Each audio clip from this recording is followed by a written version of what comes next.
안녕하십니까. 전국에서 해외에서 이 방송을 애청하시며 이 방송을 보고 계신 여러분들,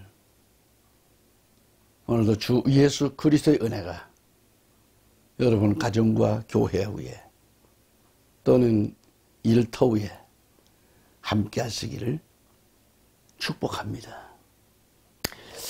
오늘 본문 말씀은 2절부터 6절까지 제가 봉독합니다. 이틀 후에 그가 우리를 살리시며 셋째 날에 그가 우리를 일으키시리니 우리가 그의 목전에서 살리라.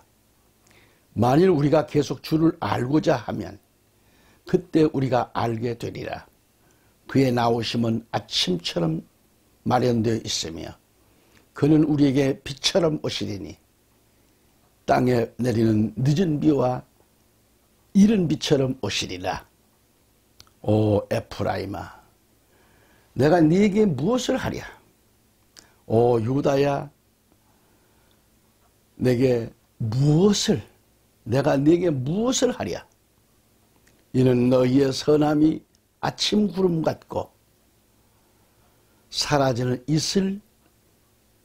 이른 이슬 같음이라. 그러므로 내가 선지자들로 그들을 배웠고 내 입의 말로 그들을 죽였나니 내 심판들은 발산하는 빛 같도다. 나는 자비를 원하고 희생제를 원치 아니하나니 하나님을 아는 지식이 번제보다 낫도다. 아멘.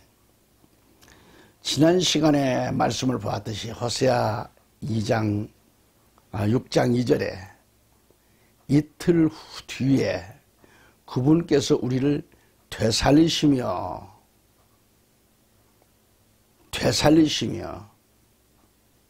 셋째 날에 우리를 일으키시니 우리가 그분의 눈앞에서 살리로다고 했습니다. 이 말씀에서 이틀 뒤에 하나님께서 우리를 되살리시며 셋째 날에 우리를 일으키시리니 그랬어요. 자, 이것은 이스라엘의 회복이 빠르고 확실하게 성취된다는 것을 보여주고 있는 말씀이죠. 성경의 역사를 보면 하나님 백성들을 핍박하는 대적자들은 가만두시지 않음을 볼 수 있어요. 가만두시지 않아요. 대적자들에게는 큰 타격과 공격을 감행하셨다는 것을 우리가 알 수 있습니다. 마치 아버지가 자식이 잘못을 저질렀을 때 채찍을 가했지만은, 그러나 내 자식이 누군가로부터 공격을 당하고 상처를 받았다라고 하면 아들을 감싸주고 보듬어주고 위로해줍니다. 그리고 아버지는 가해자를 만나 문제를 해결해 줍니다. 하나님께서는 비록 이스라엘이 이방 나라로부터 핍박을 받고 상처를 입었다면 그 대적자들을 치시는 것을 알 수 있어요. 물론 하나님은 선민 이스라엘이 범죄했을 때 이집트나 아말렉, 사마리아를 들어 회초리로 사용하십니다. 그렇게 이스라엘을 찢고 치게 하셨지만은 하나님은 그들을 또 엄하게 치셨음을 봅니다. 예컨대 아말렉을 향한 하나님의 공격은 무서웠어요. 소돔 고모라를 유황불로 멸하셨습니다. 이집트는 어떻게 하셨는가? 10가지 재앙을 내려 장자가 죽어나가는 일 등은 다 하나님이 직접 진두지휘를 하셨음을 알 수 있어요. 선민 이스라엘과 유다 백성들이 범죄했을지라도 계속해서 돌아오라고 부르셨습니다. 그래도 멸하지 않으시고 참고 기다리시는 거죠. 패역한 백성들을 하나님은 직접 공격하시지 않고 패역한 백성들 고집대로 그들이 하고 싶은 대로 손을 떼고 그대로 방치해 두실 때도 있다는 것을 알아야 돼요. 하나님은 직접적인 공격이 아닌 보호와 방어를 중단하고 이스라엘 그들이 하고 싶은 대로 놔두시는데 결국 이것이 재앙이 되거나 징벌이 되는 경우를 볼 수 있다는 말이죠. 주님은 패역한 주의 백성들을 직접 채찍을 들고 때리신 적은 없어요. 애써 보호하시거나 패역한 그들을 소원대로 개입하지 않으실 때 주변 나라들이 이때다 하고 공격을 감행합니다. 그러니까 징벌은 하나님의 직접 공격하심으로가 아닌 하나님이 떠나셔서 시작된다는 얘기죠. 하나님이 손을 떼고 있을 때 엄청난 대적자들의 역사가 일어납니다. 우리가 기억할 것은 하나님은 징벌하시려고 힘쓰신 적은 없어요. 오히려 힘써 보호해 주셨다는 것을 우리는 알아야 합니다. 다시 호세아 6장 2절을 보시면 이틀 뒤에 그분께서 우리를 되살리시며 셋째 날에 우리를 일으키시리니 우리가 그분의 눈앞에서 살리로다 그랬습니다. 우리가 그분의 눈앞에서 살리로다. 이 말씀은 회개하고 여호와께로 돌아오는 이스라엘을 다시 소생케 하실 뿐만 아니라 메시아를 통하여 영원한 생명으로 다시 살릴 것을 보장하고 약속하시는 말씀입니다. 그래서 우리를 일으키시리니 그분의 눈앞에서 살리로다 그랬어요. 직역한다면 그의 얼굴 앞에서 살리로다 이 말이에요. 그런 얘기입니다. 이 말씀의 문맥이 뭐냐? 바로 여호와를 정말 기꺼이 받아들이고 주의 주권을 인정하면서 그의 섭리와 보호 아래서 살게 되리라는 그런 의미를 갖고 있어요. 에레미야 30장 20절을 보면 그들의 자손들도 이전과 같겠고 그들의 회중도 내 앞에 굳게 서리니 그들을 학대하는 모든 자들을 내가 벌하리라 그랬어요. 호세아 6장 3절에 우리가 계속해서 주를 알고자 하면 그때에 우리가 알리라. 그분의 나오시면 아침같이 예배되어 있으며 그분께서는 비같이 곧 땅에 내리는 비, 늦은 비와 이른 비같이 우리에게 임하시리라. 이렇게 말씀합니다. 아멘. 3절에 넘어가시면 애써 힘써 여호와를 알자 그랬어요. 힘써 여호와를 알자. 주님을 믿는 거 힘을 써야죠. 예배도 힘써야죠. 힘써 여호와를 알자. 주님을 알아야, 우리 예수님을 알아야 돼요. 우리가 계속해서 주를 알고자 하면 그렇다는 얘기죠.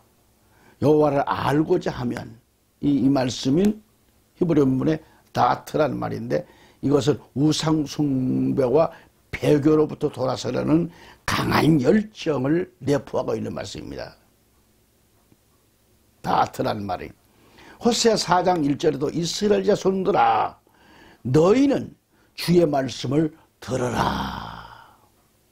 그 땅에 진리도 없고 긍휼도 없고 하나님을 아는 지식도 없으므로 주께서 그 땅에 그 주민들과 논쟁하느니라 그랬어요. 6절의 말씀 가서 보면은 내 백성이 지식이 부족함으로 망하는도다. 지식이 없어 망해요. 내가 지식을 거부했으므로 나도 너를 거부하겠다. 내가 나를 위해 제사장이 되지 못하게 할 것이고 네가 내 하나님의 율법을 잊었은즉 나도 네 자녀들을 잊으리라 그랬어요. 우리가 계속해서 여호와를 알고 섬기는 일에 온 마음과 성품을 다하여 열심히 쫓아간다면 그때 우리가 알리라고 했어요. 그래서 주님이 나오시는 것은 아침같이 예배되어 있다라고 말씀합니다.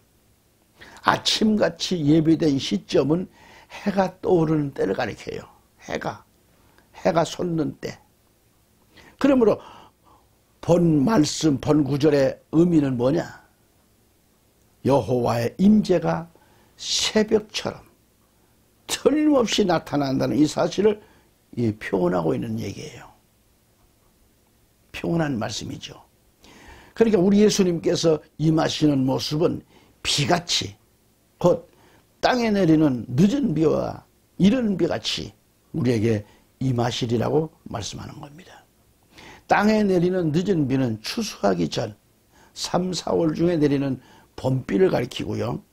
또 이 비는 곡물의 수확에 가장 중요한 그런 비입니다. 이처럼 만물을 소성케 하는 겨울비와 봄비처럼 우리 주님 하나님께서는 자기를 힘써 아는 백성들에게, 하나님을 힘써 섬기고 아는 백성들에게 풍요로운 은총과 축복을 내리신다는 그런 임재의 말씀을 여기서 지금 보여주고 있는 거예요. 아멘. 호세아 6장 4절에 오 에브라임아, 내가 네게 이렇게 하랴. 어떻게 하랴 그랬죠. 어떻게 하랴. 오 유다야, 내가 네게 어떻게 하랴. 너희의 선함은 아침 구름 같고 사라지는 이 새벽 이슬 같나니라고 했습니다. 그러니까 이 말씀에서 오 에프라임아, 내가 네게 어떻게 하랴고 묻고 계시래요. 누가? 하나님께서 묻고 있습니다. 오 에프라임아, 내가 네게 어떻게 해주면 좋겠냐. 이 말씀의 문맥을 보면 자칫 오해하기 쉽습니다. 하나님께서 질문하신 내용이 부정적일 수도 있어요. 마치 에프라임과 유다를 회개시키기 위한 하나님의 노력은 실패가 아닌가 하고 그렇게 보일지 모르지만은, 그러나 이것은 자포자기가 절망을 표현하는 것이 아닙니다. 다만 하나님의 관심이 백성들에게 집중되어 있으나 그들은 그렇지 않다라는 것을 대조하고 있을 뿐이에요. 너희의 선함은 아침 구름 같고 사라지는 새벽 이슬 같다고 했습니다. 다시 말하면 에브라임과 유다의 신앙이 변덕스럽게 귀접다라는 말이죠.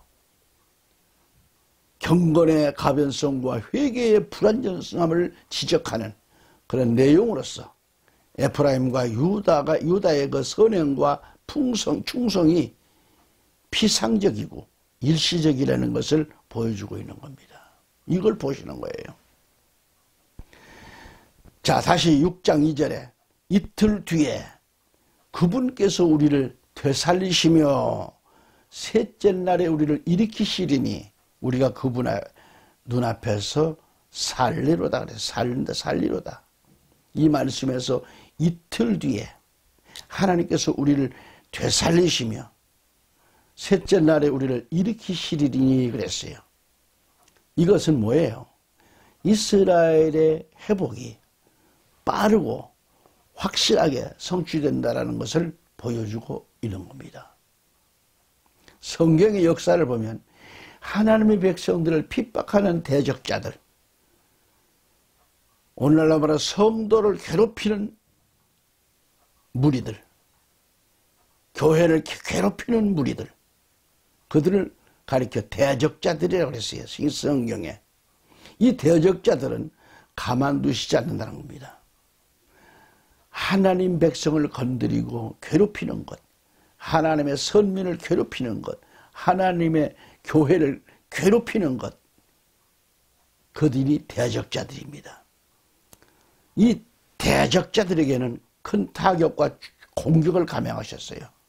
마치 아버지가 자식이 잘못을 저질렀을 때 채찍을 가했지만, 그러나 그 내 자식이 누군가로부터 공격을 당하고 상처를 받았다라고 했을 때는 아들을 감싸주고 보듬어주고 위로해줍니다.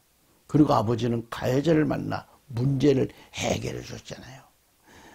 하나님께서는 비록 이스라엘이 이방 나라로부터 핍박을 받고 상처를 입었다면 그 대적자들을 치시는 걸 알 수 있어요. 가만두시질 않아요. 쳐요, 쳐. 물론 하나님은 선민 이스라엘이 범죄했을 때 저 이집트나 아말렉, 아시리아를 들어서 회초리로 사용하실 때도 있어요. 또 반대로. 그렇게 이스라엘을 찍고 치게 하셨지만은 하나님은 그들을 또 엄하게 치셨음을 보는 거예요. 때리게 해놓고 또 하나님께서는 그들을 또 치세요. 예컨대 아말렉을 향한 하나님의 공격을 무서워했습니다. 소돔과 고모라를 유황불로 멸하셨어요. 그러니까 이집트는 어떻게 하셨는가? 10가지 재앙을 내려서 장자가 죽어나가 자빠지는 이런 일들. 이거 다 뭐예요? 하나님의 직접 진두지휘를 하셨던 거죠. 선민 이스라엘과 유다 백성들이 범죄했을지라도 계속해서 돌아오라고 부르셨습니다. 그래도 멸하지 않으시고 참고 기다리시는 분이 바로 하나님이십니다. 그토록 패역한 백성들을 하나님은 직접 공격이 아닌 백성들을 고집들어 그들이 하고 싶은 대로 그렇게 하고 싶은 대로 그들의 방치해 두실 때도 있어요. 방치해 두실 때도. 그러니까 하나님은 직접적인 공격이 아닌 보호와 방어를 중단하고 이스라엘이 그들이 하고 싶은 대로 네 고집대로 한번 해봐라. 그렇게 놔두시는데 결국 이것이 재앙이 되거나 징벌이 되는 경우를 볼 수 있다 이 말이죠. 엄청난 재앙이 내리고. 그러니까 하나님은 패역한 주의 백성들을 직접 채찍을 들고 때리시는 것적은 없습니다. 애써서 보호하시다가 패역한 그들 소원대로 개입하지 않으실 때 주변 나라들이 이때다, 기회는 이때다 해가지고 그때 공격을 감행해 오는 거죠. 그래서 우리나라로 말하면 갑자기 어려운 일을 당하고 교회가 어려운 일을 당하고 국가가 어려운 일, 이것은 다 뭐예요? 하나님이 손을 놓고 계실 때 일어납니다. 교회가 잘못을 많이 저질렀을 때는 하나님 손 놓아요. 촛대를 옮겨버리는 거예요.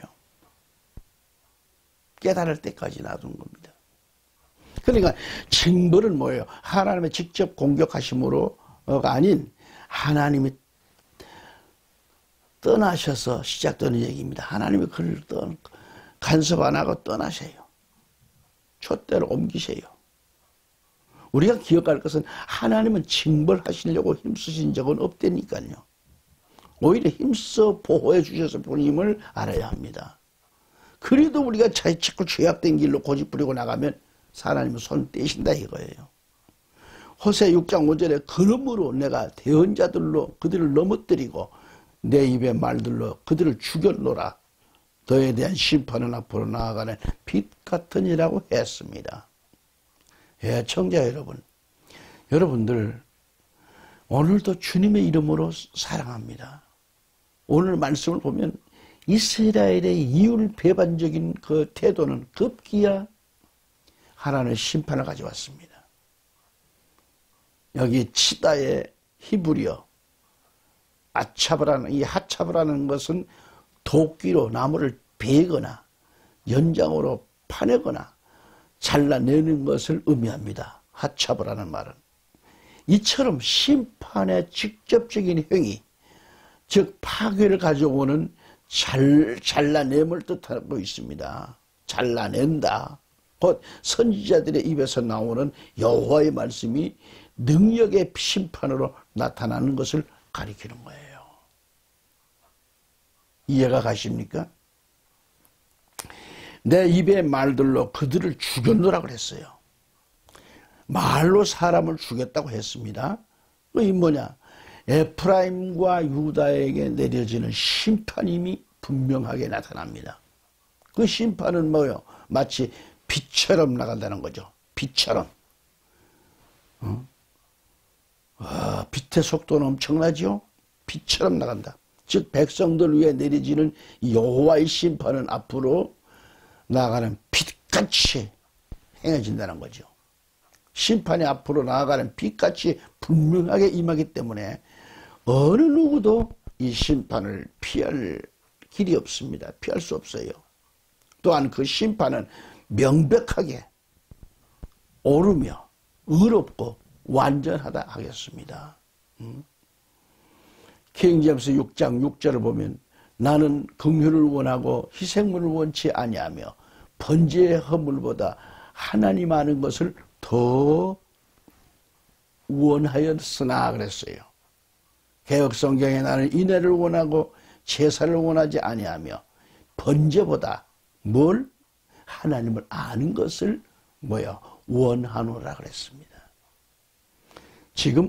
우리는 지금까지 호세 6장 2절로 6절까지의 말씀을 상고해 보았습니다. 하나님께서는 나는 긍휼을 원하고 희생물을 원치 아니하며 번제 허물보다 하나님 아는 것을 더 원하였으나라고 했어요. 하나님께서는 희생물도 번제물보다도 하나님 아는 것을 더 원하신다라고 말씀합니다. 다시 한번 우리는 호세아 6장 1절로 6절까지를 다시 한번 읽고 마무리하겠습니다. 오라 우리가 주께로 돌아가자. 이는 그가 찌셨으나 우리를 낫게 하실 것이요 그가 치셨으나 우리를 싸며 주실 것이니 이틀 후에 그가 우리를 살리시며 셋째 날에 그가 우리를 일으키시리니 우리가 그의 목전에서 살리라. 만일 우리가 계속 주를 알고자 하면 그때 우리가 알게 되리라. 그의 나오심은 아침처럼 마련되어 있으며 그는 우리에게 비처럼 오시리니 땅에 내리는 늦은 비와 이른 비처럼 오시리라. 오 에프라임아 내가 네게 무엇을 하랴? 오 유다야 내가 네게 무엇을 하랴? 이는 너의 선함이 아침 구름 같고 사라지는 이슬 같음이라. 그러므로 내가 선지자들로 그들을 배웠고 배운 게 아니고 배웠다. 배운다 이 말이 잘라낸다. 커트시킨 배웠고 내 입의 말로 그들을 죽였나니 내 심판들은 발산하는 빛 같도다. 나는 자비를 원하고 희생제를 원치 아니하나니 하나님을 아는 지식이 번제보다 낫도다. 아멘.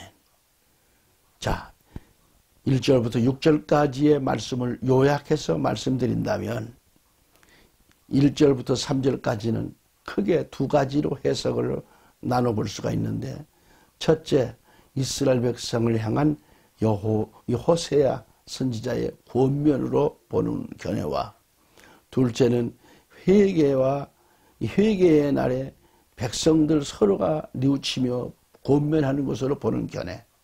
이상의 두 가지 견해 모두 타당성이 있습니다. 3절을 다시 보면 이틀 후에라고 했는데 이는 이스라엘의 회복이 빠르고 확실하게 성취될 것을 표현한 말씀인 것입니다. 그래서 요약을 이렇게 해드리고서 또 보면은 끝으로 6절을 보면은 나는 자비를 원하고 희생제를 원치 아니하니 하나님을 아는 지식이 번제보다 낫다고 했습니다. 여기 나는 자비를 원하고라고 했습니다. 자비란 인애를 말하는데 인애, 자비. 이것은 하나님을 아는 것은 하나님께 대한 충성과 헌신뿐만 아니라 이웃을 향한 진실한 사랑까지도 포함하는 얘기예요. 하지만 사랑과 진실이 없다면 또는 공허한 제사와 번제를 드렸다면 이는 위선적으로 드리는 행위인 겁니다.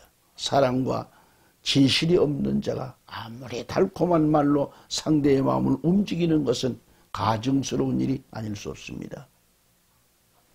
잠언서 5장 3절에 대저 음녀의 입술은 우를 떨어뜨리며 그 입은 기름보다 미끄럽다 그랬어요.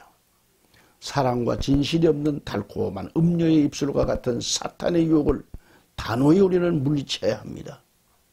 하나님께서는 거짓된 의식과 이웃을 이 허울 좋은 희생을 역겨울 정도로 미워하셔요. 하나님은. 그러므로 우리는 하나님과 이웃을 사랑하는 것은 의식적인 제사와 제물보다도 더없이 나은 겁니다. 따라서 하나님께 순종하고 참된 지식이며 자비라고 보는 것입니다. 할렐루야. 오늘 여기서 또 인사드립니다. 다음 시간까지 하나님, 우리 주님 예수님 성령의 역사가, 건강하신 역사가 있기를 간절히 기원합니다. 다음 시간 다시 뵙겠습니다. 할렐루야.